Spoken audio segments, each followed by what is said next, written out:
Bienvenidos, esto es Líderes de Archivo, el programa que da que hablar y le da la palabra a los líderes de la Argentina y del mundo. Y como ven hoy, no estoy solo, un programa especial acompañado por nuestro especialista en temas internacionales, Gabriel Michi. ¿Qué tal, Gabriel? ¿Cómo estás? Fernando, que estamos. Porque hoy vamos a hablar de la política internacional y de uno de los grandes protagonistas en estos días de la política internacional. Programa especial también porque es el primero que vamos a hacer con un líder que no es de habla hispana. Vamos a hablar del candidato a presidente de los Estados Unidos, nada más ni nada menos que de Donald Trump. Lo primero que me gustaría preguntarle a Gabriel es, ¿quién es Donald Trump? Bueno, Donald Trump es un hombre que viene del mundo de los negocios, primero de los bienes raíces, de la industria inmobiliaria, por decirlo de alguna manera, y también del show business, del negocio de la televisión. Un hombre muy polémico, que en su carrera ha sido muy polémico y que hasta hace un ratito nomás estaba del lado de los republicanos hasta el año 2009, después se vendió como independiente y ahora es el candidato a presidente por el Partido Republicano. Vos decías que es un hombre muy polémico. Vamos a ver ahora unos discursos en donde él habla sobre la inmigración, sobre todo en México, de América Latina. Es uno de sus puntos por ahí más conflictivos, ¿no? Sin duda. El 16 de junio del año pasado, justamente Donald Trump lanzó su campaña en Nueva York, su distrito particularmente, y habló sobre la situación de los inmigrantes. Ustedes saben, Estados Unidos tiene alrededor de 50 millones de inmigrantes, de los cuales 30 millones son mexicanos, y prácticamente los trató de delincuentes a todos los mexicanos y dijo que quería construir un muro en la frontera entre Estados Unidos y México, un muro que impida la inmigración de los mexicanos. Y dijo, además, que ese muro lo iban a pagar los propios mexicanos. Te propongo que lo escuchemos al propio Donald Trump hablando de estos temas.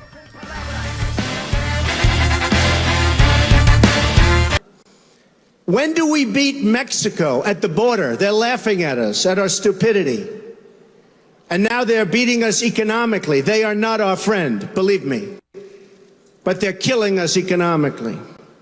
When Mexico sends its people, they're not sending their best. They're not sending you. They're not sending you. They're sending people that have lots of problems, and they're bringing those problems with us. They're bringing drugs, they're bringing crime, they're rapists, and some, I assume, are good people. But I speak to border guards, and they tell us what we're getting. And it only makes common sense. It only makes common sense. They're sending us not the right people. It's coming from more than Mexico. It's coming from all over South and Latin America, and it's coming probably from the Middle East. But we don't know, because we have no protection and we have no competence. We don't know what's happening. And it's got to stop. And it's got to stop fast. I would build a great wall, and nobody builds walls better than me, believe me. And I'll build them very inexpensively. I will build a great, great wall on our southern border, and I will have Mexico pay for that wall. Mark my words.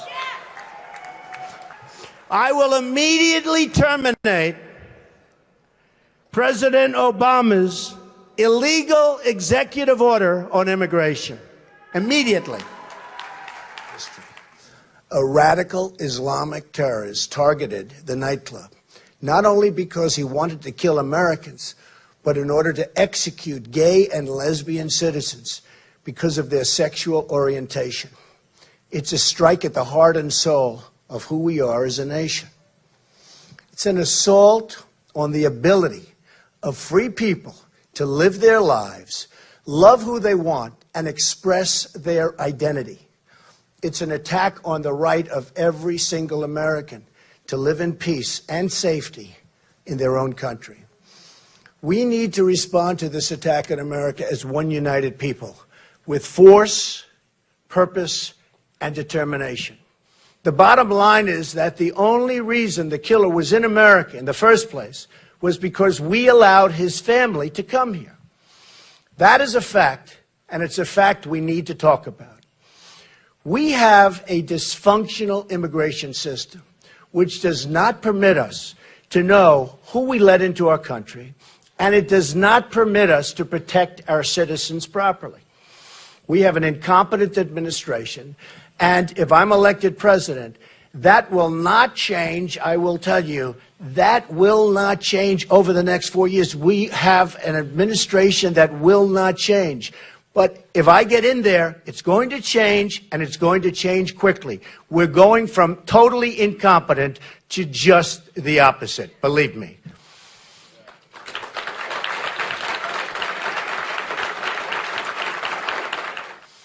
The immigration laws of the United States give the president powers to suspend entry into the country of any class of persons. Now, any class, it really is determined and to be determined by the president for the interests of the United States. And it's as he or she deems appropriate.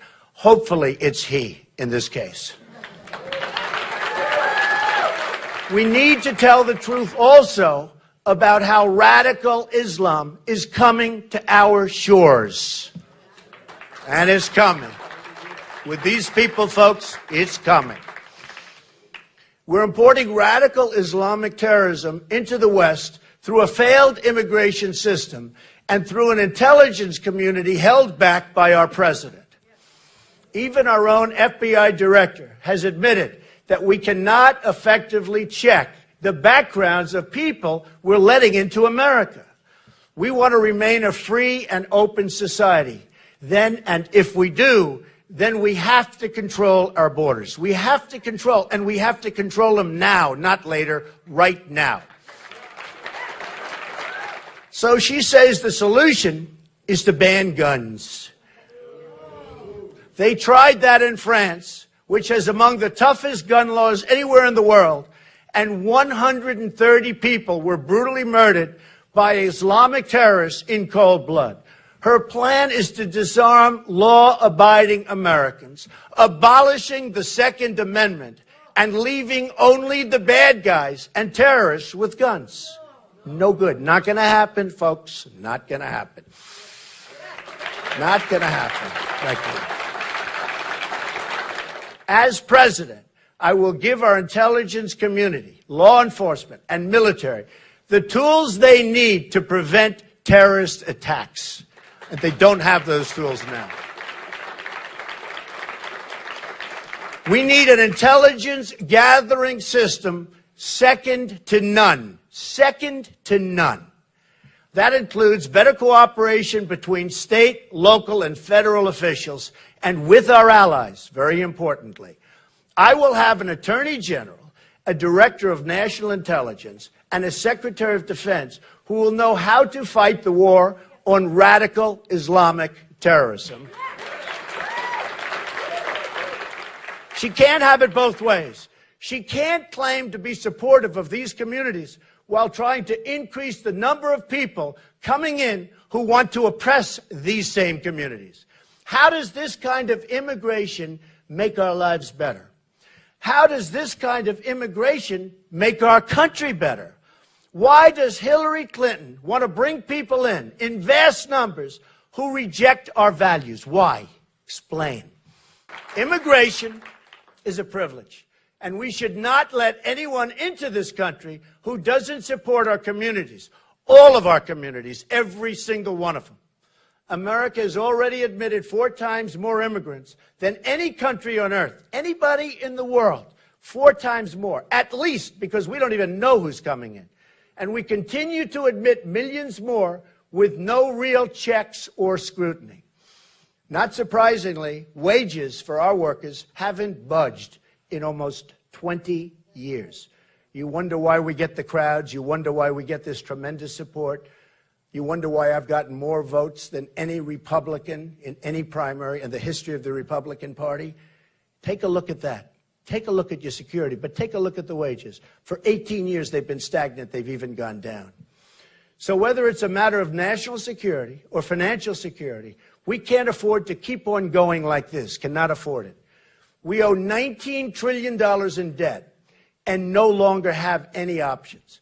Our communities from all backgrounds are ready for some relief. This is not an act of offense against anyone. It's really an act of defense. But they use the excuse of racial profiling for not reporting it. They said, oh, we thought so, but we didn't want to use racial profiling. which was probably an excuse given to them by their lawyer so they don't get in trouble.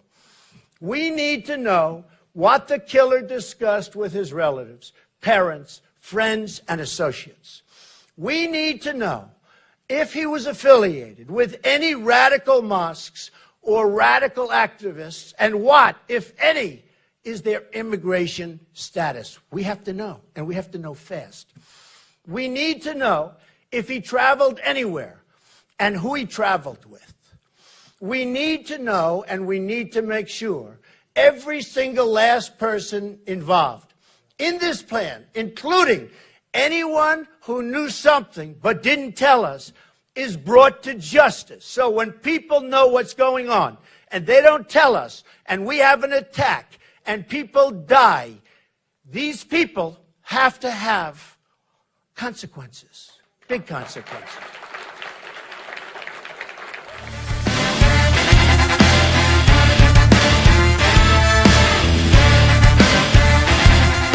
Vamos a ver ahora la opinión de otros líderes del mundo sobre Donald Trump. Por ejemplo, ¿qué dice Obama, Michelle Obama, Hillary Clinton, hasta el propio Putin, el Papa y hasta el propio presidente argentino Mauricio Macri? Pero antes, Gabriel, ¿cómo se lo ubica en el mundo a Donald Trump, dentro de los líderes del mundo, digamos? La verdad que es indescifrable, porque básicamente, primero que nada, después de estas declaraciones que había hecho contra los mexicanos y contra los inmigrantes latinoamericanos, se tiró contra todo inmigrante que venga, por ejemplo, del Islam, diciendo que había que cerrar las fronteras también a quienes vengan desde países islámicos. Por otro lado, hizo gestos, guiños hacia, por ejemplo, hoy un enemigo público de los Estados Unidos como es Vladimir Putin. Y también contra el líder, a favor del líder norcoreano. O sea, no se entiende bien hacia dónde va la política exterior, y por eso el gran peligro o la gran incógnita es cómo sería una política exterior del principal país del mundo en manos de Donald Trump. Vamos a escuchar qué dicen líderes del mundo sobre Donald Trump.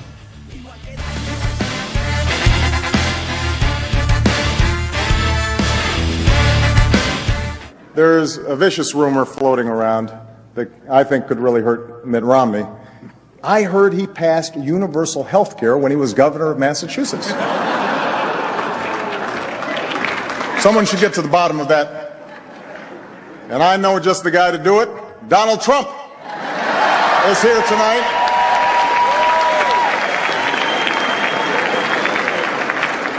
Now, I know that he's taken some flack lately. But no one is happier, no one is prouder to put this birth certificate matter to rest than the Donald. And that's because he can finally get back to focusing on the issues that matter. Like, did we fake the moon landing? What really happened in Roswell? And where are Biggie and Tupac?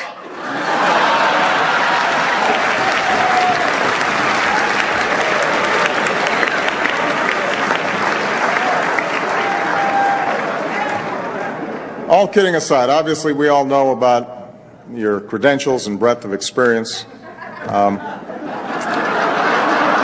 For example, no, seriously, just recently in an episode of Celebrity Apprentice at the steakhouse, the men's cooking team did not impress the judges from Omaha Steaks. And there was a lot of blame to go around, but you, Mr. Trump, recognized that the real problem was a lack of leadership. And so ultimately you didn't blame Little John or Meatloaf. You fired Gary Busey. And these are the kind of decisions that would keep me up at night.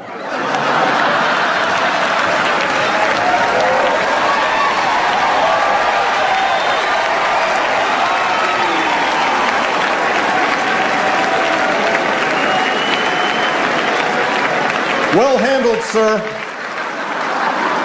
Well handled. Say what you will about Mr. Trump. He certainly would bring some change to the White House. Let's see what we've got up there.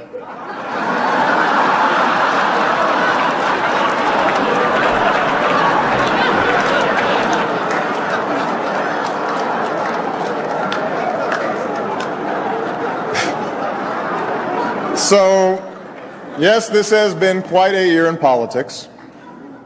Let's face it, there is one issue on every reporter's minds, and that is 2016. Already we've seen some missteps. It turns out Jeb Bush identified himself as Hispanic back in 2009. Which, you know what, I understand. It's an innocent mistake. Reminds me of when I identified myself as American back in 1961.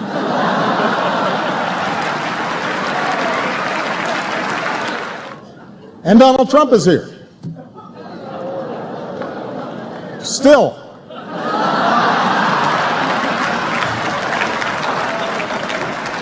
Ma grazie a Dio che ha detto che io sono politico, perché Aristotele define la persona umana come animal politicus, almeno sono persona umana, e che sono una pedina, ma forse, non so, lo lascio al giudizio di voi, della gente. E poi una persona che pensa soltanto in fare muri, sia dove sia, e non fare ponti, non è cristiano. Donald Trump is not a nice person, okay? Donald Trump is a very nice person, and I am a very nice person. And I'm a very good Christian, because the Pope said something to the effect that maybe Donald Trump isn't Christian, okay? And he's questioning my faith. I was very surprised to see it, but I am a Christian. I'm proud of it. Okay, for a religious leader to question a person's faith is disgraceful. I'm proud to be a Christian, and as president, I will not allow Christianity to be consistently attacked and weakened, unlike what is happening now with our current president. Okay? Believe me. You made some comments about the American Republican presumptive nominee, Donald Trump. You called him brilliant, outstanding, talented. These comments were reported around the world. I was wondering what in him led you to that judgment, and do you still hold that judgment?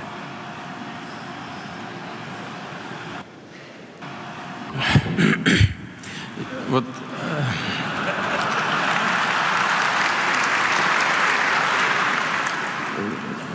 вы известный человек в нашей стране, вот вы лично. И не только как ведущий на одной из крупнейших телевизионных корпораций, но и как интеллектуал. Зачем вы все передергиваете? Вы возьмите, вот над вами берет верх журналист, а не аналитик. Ну посмотрите, что я сказал. Я на ходу сказал, что Трамп яркий человек. А что, не яркий? Яркий.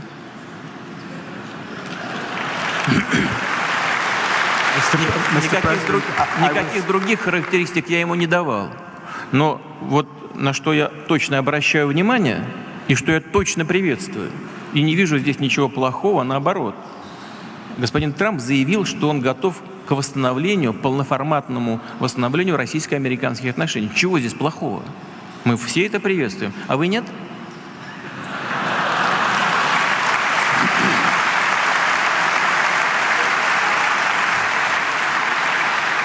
Но мы не вмешиваемся, мы никогда не вмешиваемся во внутриполитические процессы других стран, тем более Соединенных Штатов.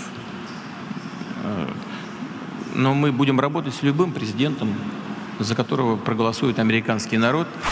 Does the Prime Minister agree that the law should be applied equally to everyone, or should we be making exceptions for billionaire politicians? No, well, first of all, let me join the Honourable Lady in being proud of representing a country which I think has some claim to say we are one of the most successful multiracial, multi-faith, multi-ethnic countries anywhere in the world. There's more to do to build opportunity and fight discrimination. Now, I agree with her that it is right that we exclude people when they are going to radicalise or encourage extremism. I happen to disagree with her about Donald Trump. I think his remarks are divisive, stupid and wrong, and I think if he came to visit our country, I think he'd unite us all against him. And I I don't have to wait to become president to take a stand right here and right now against the divisive rhetoric that demonizes immigrants and their families.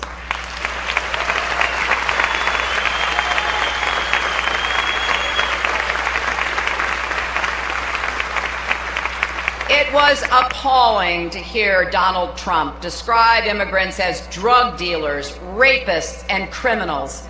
He's talking about people you and I know, isn't he? He's talking about people who love this country, work hard, and want nothing more than a chance to build a better life for themselves and their children. And when people and businesses everywhere rejected his hateful comments, did he apologize? No. He doubled down.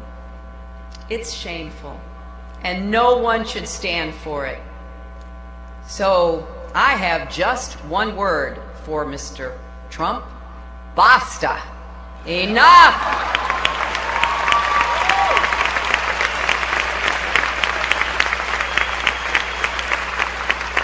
And to all the other Republicans running for president, why did it take weeks for most of you to speak out? You're normally such a talkative bunch. Suddenly, you have nothing to say. The sad truth is that even if some of the other candidates now condemn those words, if you look at many of their policies, it's hard to tell the difference. When they talk about legal status, that's code for second-class status. When they talk about rolling back the president's executive actions, that's code for tearing families apart. Do they really think they can get away with that kind of doublespeak? It's not enough to use language of respect if you refuse to support policies of respect. I have seen how leaders who rule by intimidation, leaders who demonize and dehumanize entire groups of people often do so because they have nothing else to offer.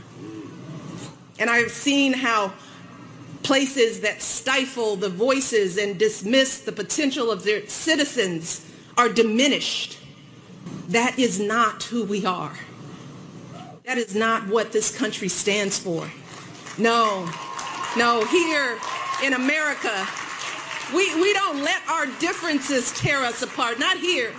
And here in America, we don't give in to our fears. We don't build up walls to keep people out because we know that our greatness has always depended on contributions from people who were born elsewhere, but sought out this country and made it their home.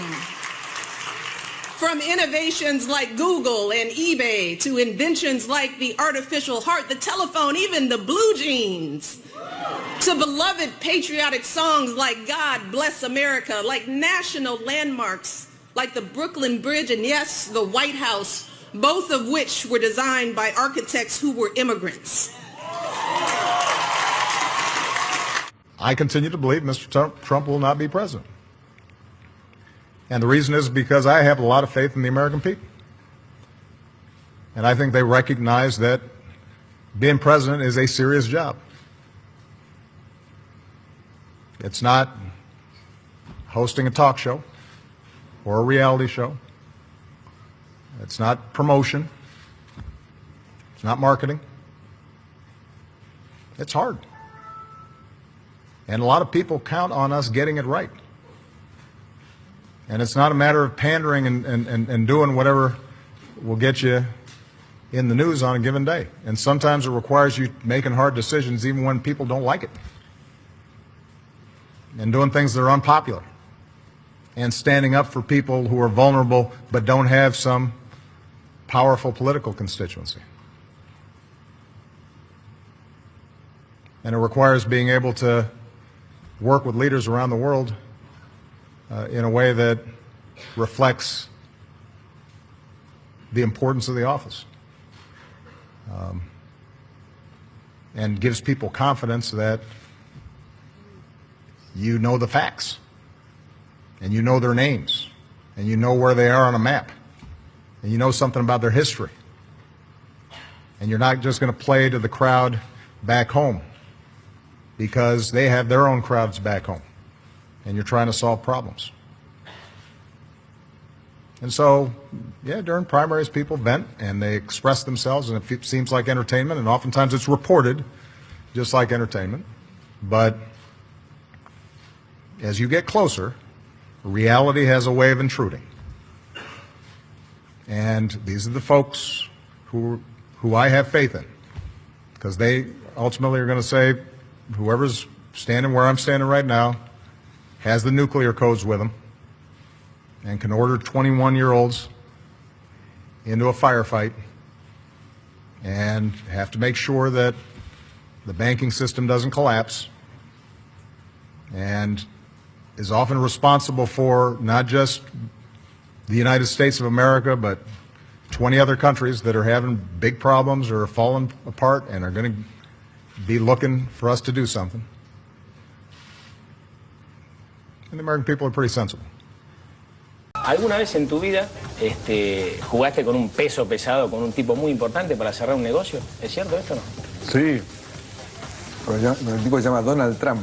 Y después quedamos amigotes, y cada vez que voy a Nueva York lo visito, voy a comer con él, con la mujer. You give Macri my regards, the whole family. Okay, thank you very much. Great guy, he should win. You should put that on your camera. Where's your camera? Here? This is my camera. He's a great guy, see that? He should win, he's fantastic. Espero que el pueblo americano crea y le importe la relación con Latinoamérica, que hasta ahora no ha sido muy alentador en las declaraciones que ha tenido el presidente Trump acerca de Latinoamérica. Así que nosotros creemos realmente en la importancia de la relación de nuestro país, de Latinoamérica en general, con los Estados Unidos. Las declaraciones que ha tenido el presidente Trump acerca de Latinoamérica, Por ser un sistema basado en la esclavitud, mentir es su gran virtud.